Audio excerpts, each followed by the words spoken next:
Ladies and gentlemen, welcome back to another episode of Let's Commiserate. I'm your host, Dave. And I'm your other host, Sam. Happy to be here. We are happy to be here. We had a mini hiatus because I was sick and you were sick. Yeah, it's been a rough couple of weeks. Honestly, I think that's going to be my commiseration for the week. This cold, I've heard it was going around. A couple of my friends, like through the office and stuff.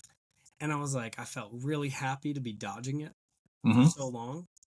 And then lo and behold, came home one day and I was like, oh, I think this is more than allergies. So that was... Yeah. Also, can we just talk about that for a second? I feel like the allergies have been like coming out of the woodwork right now. And none of the trees are in bloom. Like I actually went for a walk this morning. And like the tiniest buds are on the trees. I'm like, where's all this pollen coming from? Everyone's allergies seem to be like really, really bad. That's where I'm at right now. I was sick at the start of our last podcast. Spoiler alert, it didn't go away just after 3 days. It lasted a whole week. But it spoiler alert probably wasn't as bad as it could have been.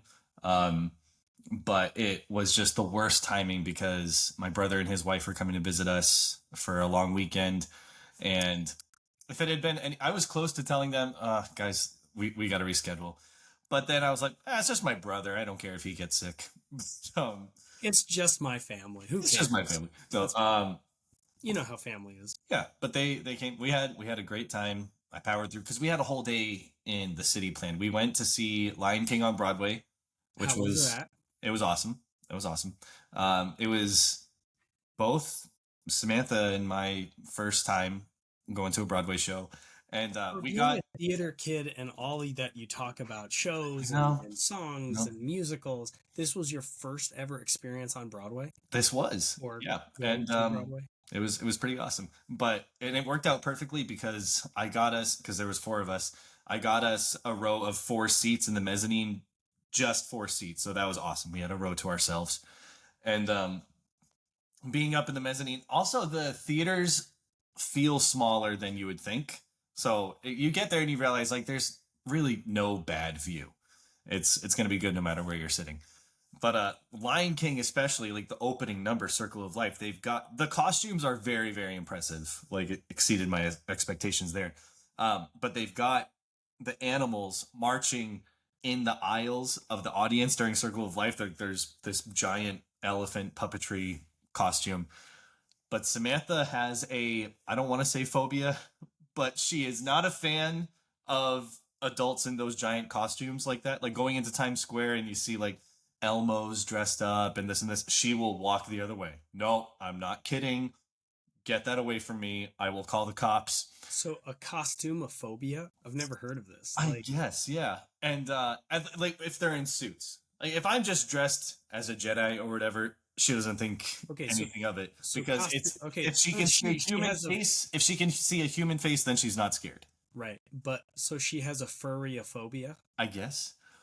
But she told me like because when we see like the animals marching down the aisles during Circle of Life, she looks at me. She's like, "I'm so glad you got us seats up here because if I was down there, I'd be making a scene right now." But it was great. I wish that you had been down front. That would have been. I don't know what kind of a scene she would have caused, but you would imagine she just punches out the elephant? You would have heard it, yeah. But that was great. But I was still sick. I was over the worst of it, but it was rough. And then I got over that head cold, and just when I'm over that, the allergies kick in, and it's annoying. I feel like they get worse. It's not one thing, it's another. They get worse like with every passing year, and yeah, it's not. Man, this is how you know we're true adults. We're just talking about our pollen allergies. Yeah. Oh, Lord, taxes and allergies. Okay, but I will. So my one positive immiseration is so I had the cold last week. Was down for a couple of days, but the Saturday, my siblings, my brother and sister, they had planned for me like a little. They called it a bachelor day. I mean, it was just like a day in the city. We just went. So it was awesome. I went over to my sister's place, and they were like, "All right, go in the bathroom. We have to get things ready." And I was like, "What are they getting ready?" So I walk in, and there's just a pile of clothes, like wrapped like in a little boat, present. And I was like, oh, what is this? So I unwrap it, and it's a Jedi Knight robe. I was like, oh, this is exciting. So I yell at them. I'm like, hey, what's this? And they're like, put it on. I was like, oh, this is the beginning of the day. So I put it on. I like step out of the bathroom, and like my brother and my sister are both in full costume. My Caitlin's dressed up like a Sith Lord. Michael's like in like Obi-Wan garb. And they're like, all right, welcome to the day. I was like, what the heck? Do we have photos? We do have photos. I mean, I can put them up on the screen, Oh yeah, no, so then we hopped on the subway. We went down to the city. We got food. We were gonna go to, not Peregrine. I can't think of the other. Who was the you were on the subway in Jedi costumes? Oh yeah, no, the whole time people were taking photos. It was great. People were laughing at us. It was kind of funny though when like the homeless people are making fun of your clothing choices. Like, yeah, that tracks. Yeah. But there's something about, and this was I was shocked to find how incredibly amazing it is having a flowy cape. Just walking around with the wind, it just looks so much better. And it shocked me how walking around in a Jedi robe in the city just makes you altruistic, just naturally. Just like you want to be the good you want to see in the world. You want to help people. You want to, just jump in there and, offer a word of advice or some wise saying.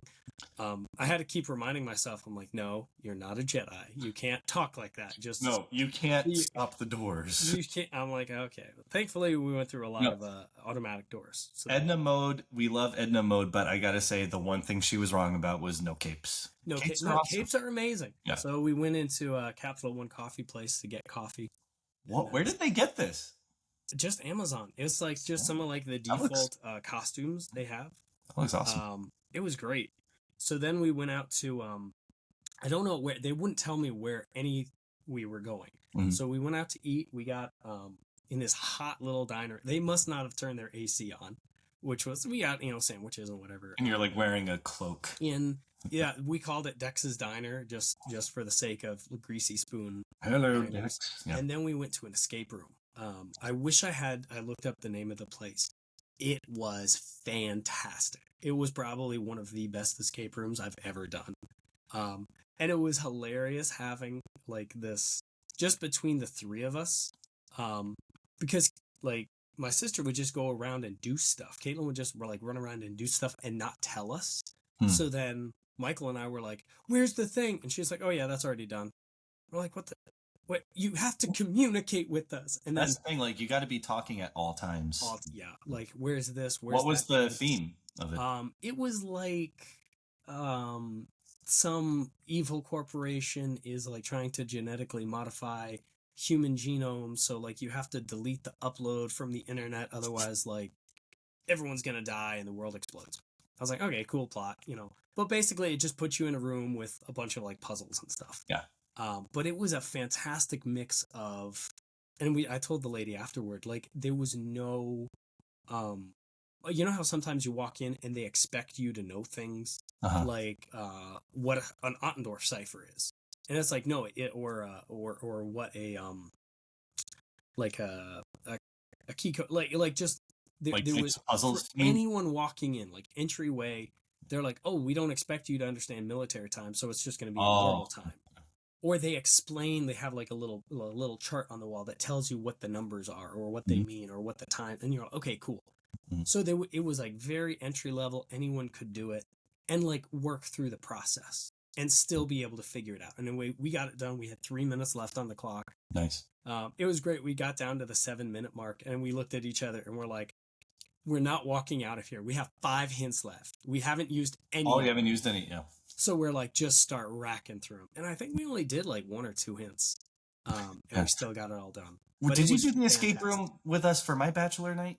No, you weren't in Maine yet. No, that was in Maine. Okay. We did. I was blessed to have 2 bachelor nights. That was good. You were, yeah. Well, I mean, also you got married in a different state. So I did. People love you. But anyway, the escape room we did was also very, very legit. Like just the design of it, everything. And you felt, maybe, I don't know, it was because and I think we used one or two hints, and they are like watching you carefully the whole time, like, just wave at the camera, and then, they will broadcast a hint. And, but anyway, I was just wondering, like, were these escape rooms that we've done actually really good, or is our bar just so low because we did a really terrible escape room a few years ago? Okay, to be fair, we did do that horrible escape room. It was in a strip mall. It was okay. Also, there was this photo of the three of us in Grand Central. Oh, that's amazing. Also, I do like, I don't know if you can see it on this, but the guy behind us, the expression on his face of just shock. Yeah. And confusion more than anything. She went all out with the makeup too. She did the makeup. She did the, I don't know if you can see that. The guy's like, what's going on? Random shout out to New York City Walker. That's awesome. Yeah, she did her hair, her makeup and stuff. So the escape room was fantastic. And then we went out to a German beer garden. Oh. And I'm like, this thing was authentic. Dang. Like, they had the high rafters, the one dude, I don't think our waiter spoke English.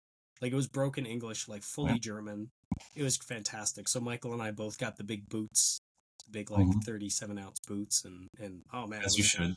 So happy. It was it felt like Star Wars Episode 2 where they're at the bar, and I'm like, this is. It's like, I think you should go home and rethink your life. It was the best day ever. Now that I think of it, you kind of look like the guy who was trying to sell Obi-Wan Death Stick. I could see. You just need the little antenna. You need the antenna. Yeah. No. You already have. I'm just kidding. Hey, I'm kidding. No, okay, that'll be my next cosplay. Yeah, we went after the show to an Asian themed cocktail bar called Monkey Thief. A ton of people had recommended it to me, and it was fantastic. Insanely cool atmosphere and decent prices for the city too. Can't beat but that. You said you took the train down. We were also going to take the train down. I prefer taking the train. I don't like driving in the city. I'm far too stressed. And but we got there. We're going to go down nice and early. Like, we have a few spots that we want to hit. We'll walk around, and we're waiting at the train station and hearing the announcements. Oh, the train, this one has been delayed by 10 minutes. 30 minutes, 48 minutes. I've never had that happen. When weird, yeah. We've taken the train in the city plenty of times. Or something. And we were like, okay, if this one is delayed again, there's a really good coffee shop right down the street. Let's just go get something there, and then we'll catch the next train in like another hour. We do that. Same thing happens with that train. And we're like checking the updates, like, oh, there's technical difficulties, this and this and this. And we're like, okay, well, the show is starting at a certain point. And so my brother's like, what are we going to do? I was like, if get in the car and it comes to it, we'll hop in my car and we'll just eat it, Yeah. And that's what we ended up doing. We're like, okay, I don't think this thing is going to come. And thankfully, that was the best choice we could have made, because I actually got a good deal on parking. And then we saw on the updates, like, oh yeah, no, the train's just canceled. Nice. I wish they would have told you that earlier. But now we just have 4 train tickets. They're good until the end of May. So we were like, okay, we'll just do another city day. That's fine. That's kind of nice. You actually paid yourself in the future. So. Yeah, we were like, okay, we've prepaid for a date night in the future. So Monkey Thief? Monkey Thief. Okay. If you're in or around the New York area within the next couple of months, feel free to check out the Monkey Thief. Don't go there if you're planning for a full dinner, because they're one of those places that does small plates. Give me dinner. But the small plates. I'm American. I need an American portion. The small plates are delicious. Yeah. Very well done. Okay. All right. Shall we get into it? I did want to talk about just a couple of things that are really excited about upcoming. Yes. First of all, notable things going on. Disney announced Star Wars Tales of the Outlaws, which is kind of a continuation of their series, The Tales of. Last time they did the Tales of the Jedi, which went into Ahsoka's backstory. And from the trailer, I don't know if you saw it on Disney's website, it's been going around on social media and stuff, but it seems to be shaping up to be a nice prelogue of Cad Bane's origins. Oh, yes. Mm-hmm. So a fan favorite. I looked it up. He made his original debut with Count Dooku as well. Yeah, in Tales of the Jedi.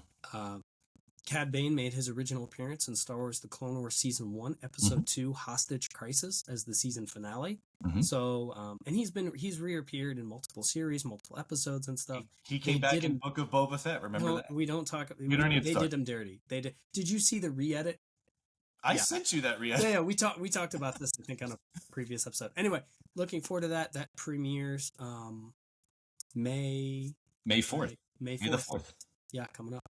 Mm-hmm. Also of note, in May, soon to be released. Oh, yeah. Clarkson's Farm Season 4, premiering on May 23rd.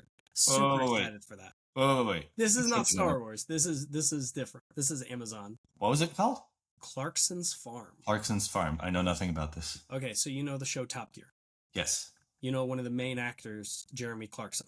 Yes. Sarcastic British guy. So after they fired him from Top Gear because he had anger issues, he went on to he owns property, I think in not Yorkshire, somewhere in England. He owns property in England. Yorkshire. A good amount, like a couple hundred acres of land. Yeah. So he's like, I'm just gonna become a farmer and see how hard it is to make money as a farmer. Mm-hmm. So they filmed him for the past like 4 or 5 years. His journey through farming, and it is absolutely hilarious. Nice. A little bit of language, can't recommend that. Well, I mean, but with it's him, British cursing, so yeah, it's to be expected. Samantha and I have been watching through Poirot because she had never very nice. seen it before, and she's been getting hooked, and that's what inspired me to make this TikTok that I posted yesterday, because it was pretty funny. It is so infuriating how like it always happens within the first 5 minutes. You're like, oh, it was her, and I'm like, we have to watch till the end. I don't mind making like passive. I feel like as a viewer, you're just kind of wrecking the tension for yourself. You're like, oh, that guy did it. Yeah. You know, unless you have lots of really good plot twists that. Anyway. But that's a different. I've been appreciating the murder mystery genre a lot more. So. All right, let's get into it now. Andor. Episode 5, Season 1 of Andor, The Axe Forgets. And forgive me if I do kind of breeze through this review because I'm on a bit of a time crunch today. But that's good. We like short episodes. This one was written by Tony Gilroy's brother, Dan Gilroy, and directed by Susanna White. And one thing I discovered while researching this was Dan Gilroy wrote this entire 3-episode arc. He wrote the previous episode, this one, and the next one.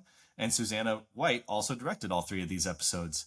And they did the same pattern with the previous 3-episode arc. Tony Gilroy wrote those 3 and they had the same director. I was like, oh, that's an interesting way of going about it. Like, I'm entrusting this arc to you two. Yeah, that's nice. It keeps it consistent, at least between the arcs. Yeah. We go to, I think, one of the more memorable scenes from all of Andor. Cyril is eating breakfast with his toxic mother, as I mentioned, and this cereal really blew up on the internet, and only for me to find out that it's just called Crunchies, which is basically just the one Trix. Yep. It's the blue and purple Trix. Mm-hmm. Crunchies is that's the most creative name. That's what I love is like you're like, oh, blue milk and cereal, and you're like, oh, Star Wars cereal. I'm like, God, we have this already. This is not fake. I'm like, did they pay Crunchies like royalties for using it, or did they just like not tell them and then not have a box on the counter? Crunchies isn't a real cereal in real life. I know, but like the Trix, like, did they give Trix any royalties, dude, or did they just like, hey, we're gonna use it because it looks sci-fi? Yeah, I mean, there was something like so tragically relatable about watching this. Like, he's back at home. It's awkward because Cyril, I mean, he messed up. He done messed up. Yeah. He moves back in with his mom. His mom is this hilarious. I think, what's her name? The best actress. Name. Catherine Hunter. Just absolutely kills the role. The dialogue here is just so intense and witty, back and forth about it. It is so intense. And anyway, so she's like, you have no prospects here at home. And he's like, you don't know that. I have a room. And she's like, as I was saying, you have no prospects. So I'm going to call your uncle and we're going to get you a job. And he's like, yeah, whatever. And one tidbit I appreciated was she was like, you never came to visit me. And he's like, you didn't come to visit me. And I love this line. He said, like, you had an open invitation.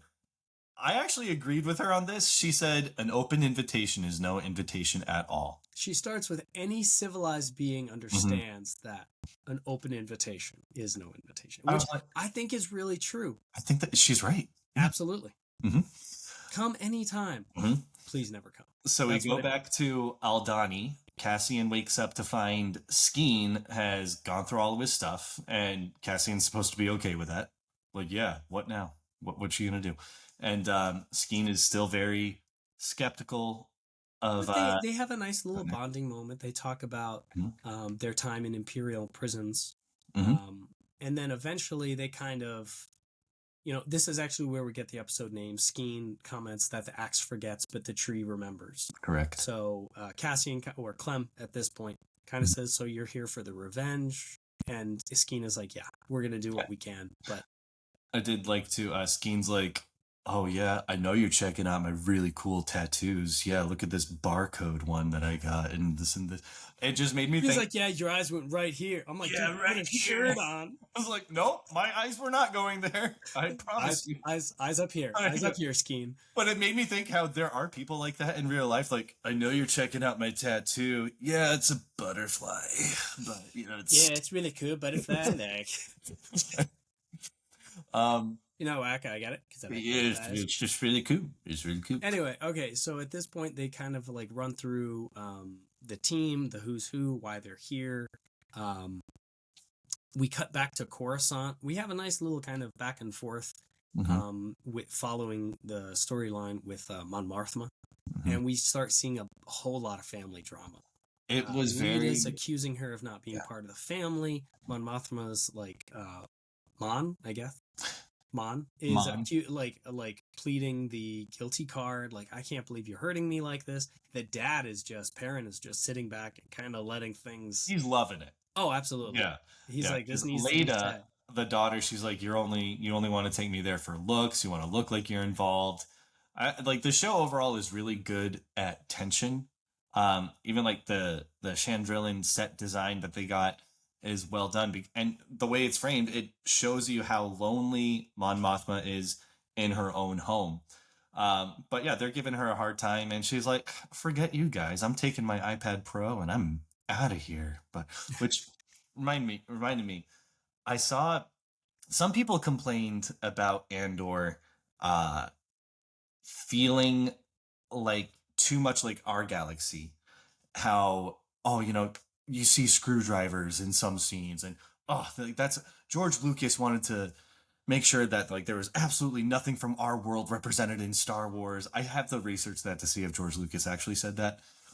But like, yeah, I was watching this like group review, and people were throwing a fit over this, and I was like, I still feel like I'm in another galaxy. What? But she has an iPad? She looked like it looked like an iPad, totally. I mean, there's only so many ways to convey a digital like document portfolio style. Like, I mean, what else? I don't know. Anyway, it's interesting because I feel like there's still a small group of people who are like fighting the urge to like this show. Like I was watching a group review breakdown, and most of them, they couldn't come up with a concrete reason why they didn't like Andor. They're like, well, it's just like, I don't know, like, I just don't feel like I'm watching Star Wars. And like, yeah, like the writing's cool and the dialogue's cool, but like, I don't know. Like they had a glass that they were drinking out of in one scene, and that didn't feel like another galaxy to me. I was like, it's okay to say you like this show. Okay. They're just trying to find a reason to hate it. Yeah. That's what gets me is I always think it's funny when people don't like mainstream things. Mm-hmm. They're like, I liked it until it was cool. I'm like, it's still cool. Okay. Just accept it. Move on. Yeah. We go back to the camp, and Cassian's having a bit of a back and forth with Nemik and I love this dialogue here. I liked Nemik and Skeen's dynamic because Nemik could easily be seen as like the naive youngest child of the group, but it actually shows he's quite a thinker, and Skeen does actually hear him out and was like, yeah, and Nemik's like, I'm gonna convert him eventually. Oh yeah. So Nemik has this. I love some of his lines. He's like, there's a long list of things that we've forgotten how to do. The pace of repression outpaces our understanding of what it means. Like he really is probably the most theoretical, like political, like mind of this group. Mm-hmm. He is young, he is naive, but he's pretty smart. He knows what he's talking about. Yeah. But later on, they call Clem into the tent. They show him the scale model. And here you start to see kind of the reason why Clem is there. So they're talking about the overhead rail launch system for the ship. Clem starts getting a little impatient. They're like, "What's the weight readout? How do you know the launch weight?" And he's like, "You don't know. That you know what were you supposed to do if I wasn't here?" They're like, "Well, I don't know. We'll figure it out." He's like, "I'm a pilot. I'm gonna fly the plane because you guys don't know what you're doing." Yeah. So which they kind of, not secede. They let him. Yeah. They're like, all right, because you actually know what you're doing. Concede to it, yeah. And they have to go undercover into the Imperial base, and there's this scene where I forget the guy's name who's showing them how to march. Terraman. Yes, him. Yes. And, I actually appreciated this scene a lot. How Cassian was just not letting them walk all over him. Because this guy's like, shoulders back, no, more, and Cassian's like, bro, chill, could you not touch me? And he's like, no, you don't give suggestions. And Vel actually hears Cassian out when he's talking about, no, you should switch sides because you're right-handed, he's left-handed. Vel is the only one who kind of shows him some respect there, but when he's like, no, you need to walk this way, it made me think, like, how there are people like that who just go mad with very little authority or power, and sometimes you want to just tell them that, like, could you, like, go from here to here just a little bit. It made me think really quick, when we went to the city, we went to Krispy Kreme in Times Square afterward because that's my brother's favorite place on earth. Right. And Times Square is obviously a busy place. A lady working at Krispy Kreme, she's trying to keep the line in line. And so we get our stuff, and she's like, if you got a mobile order, pick it up here. If you're in the regular line, go there. And like, if you're not in either line, just get out of the way. And so we get our stuff. My brother goes to the restroom, and so we're just waiting for him. And the lady's like, no, I need you guys to move here. Okay, fine. Okay, you guys can't be standing here. Fine. We go stand somewhere else. And for a third time, she's like, you guys cannot be here. I finally looked at her. I said, ma'am, there's no good place for us to stand. We're waiting for my brother to come out of the bathroom.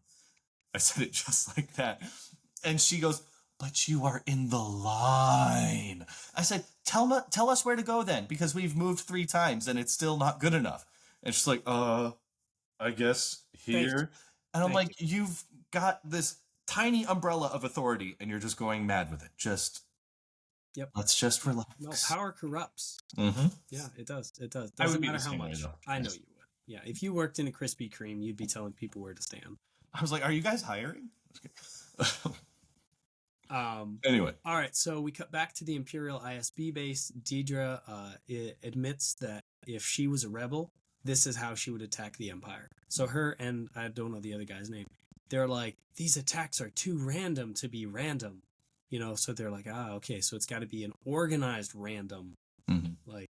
So they take some pills. Yeah, I was like, go in for a second. The cracks in her, front, mm-hmm. starting to. They're working hard. They're studying. They're trying to build this.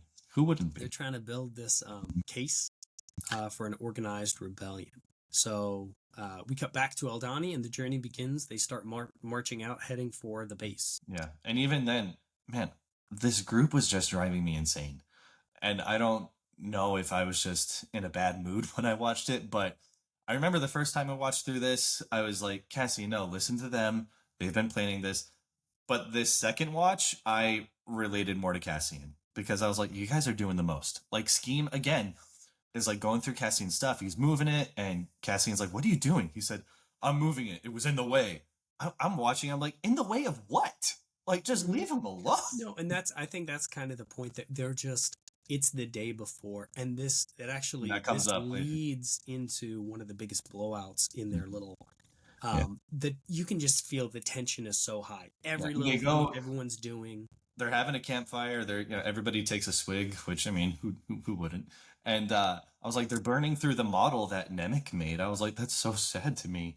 I know it's incriminating. They had to. They're cleaning up shop. I was like, I hope that exists as merch somewhere. You would buy Nemec's scale model. Mm-hmm. Oh, one note about the scale model. If you go on the Star Wars data bank, there actually is like a gold mine of good like production fun facts. But the areas, like some areas of the Cruachan Dam in Scotland. I'm probably saying that wrong. But that was a dam in Scotland where it was filmed, and it resembles Darth Vader's mask and the pill-shaped lights favored by the Empire. And so that was one reason why it was chosen to be the filming location for this. Pretty cool. Nice and dramatic. I love this whole valley.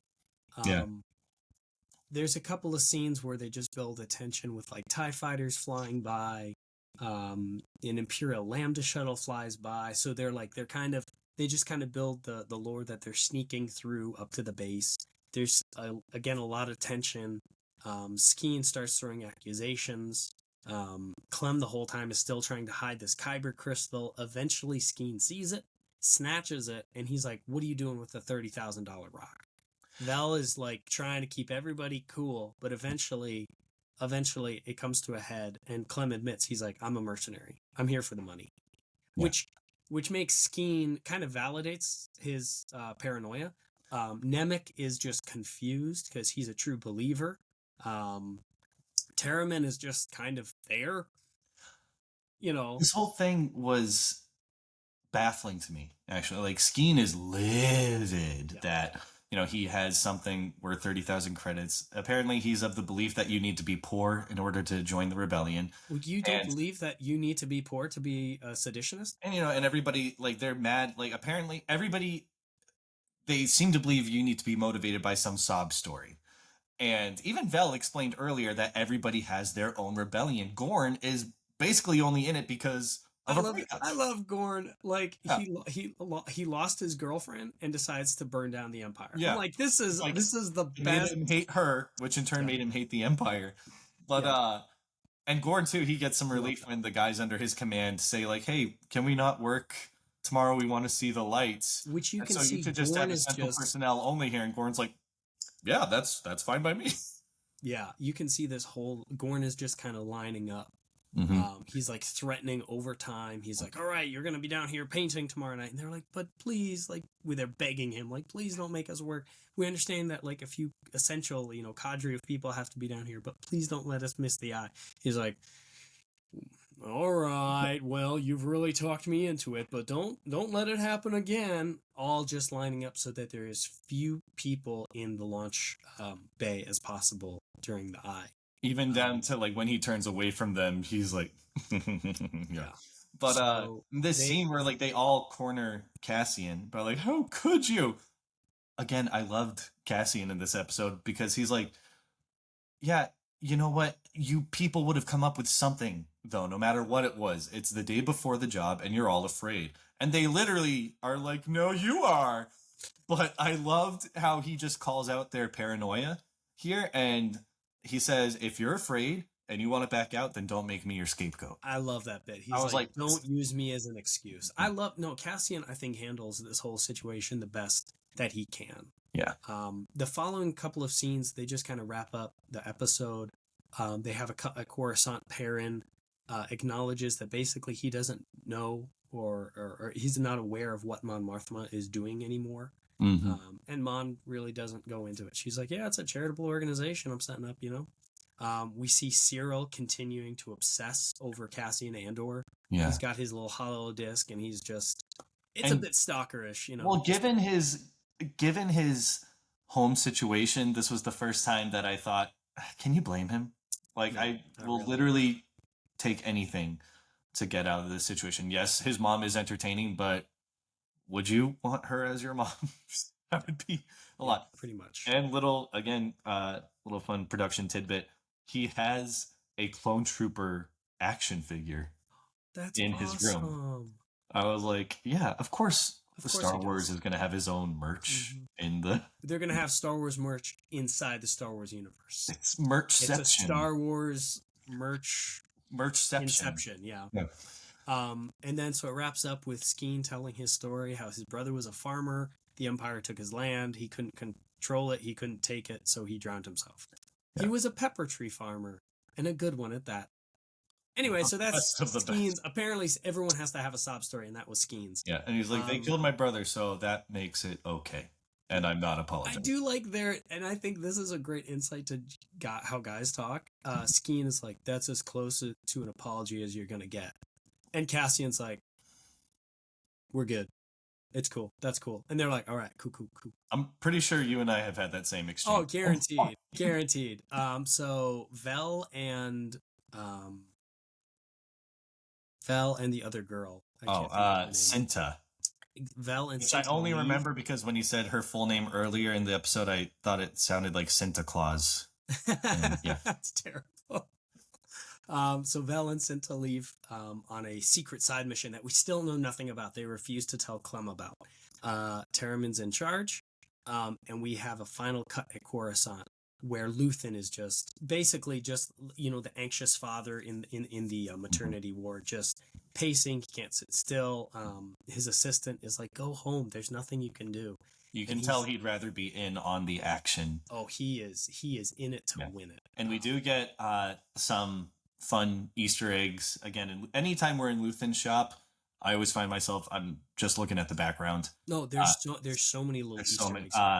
Particularly in this scene, we see some visible Jedi holocron and Sith holocrons, which we don't get to see a ton of outside of video games. And there's even something that looks suspiciously like the Sankara stones from Indiana Jones and the Temple of Doom. Interesting. Mm-hmm. So I was not aware of that bit, but yeah, there's 3 of them, like orangish brown, lined up on the shelf behind him. So I was like, I guess so. Mm-hmm. Look at them there. Yeah. But okay, so I think that's the episode. And that's the final scene. So this is like the cliffhanger for like everything else. I mean, episode 5, we're halfway through the series. The big robbery break is about to happen. Yeah. I have to say, like, overall thoughts, I enjoyed this one much more than I was expecting to, because with these 3 episode arcs, usually you can count on the middle episode of that arc just kind of being filler or just like bridging things. But they made this one very, like, because honestly, not much happened plot wise. It was mostly just character interactions. But we are all about character development here at Mysteries on Demand. Amen. So I'll take it. I love how they kind of highlighted each, and they gave each character a little bit of time. Mm-hmm. But it all seemed very natural. It wasn't forced. Yeah. It wasn't like, well, my brother died and blah blah blah, so now I have a reason to fight, and it all seemed very organic. Some of the like Skeen's paranoia seemed a bit forced, but even then it's like, if you're dealing with a dude that has paranoia about something like that, typically they're not gonna act normally. So in a way, it was actually kind of, and again, watching Cassian basically not take it was very cathartic. And I was here. Ooh, cathartic's a good word. Is that? No, I'm pretty sure we've had that as the good word before. Have we had it as a good word? I think so. Yeah. We'll start a new category. Still a good word. But no, this was a really good episode. Again, not much happened. Just kind of natural character.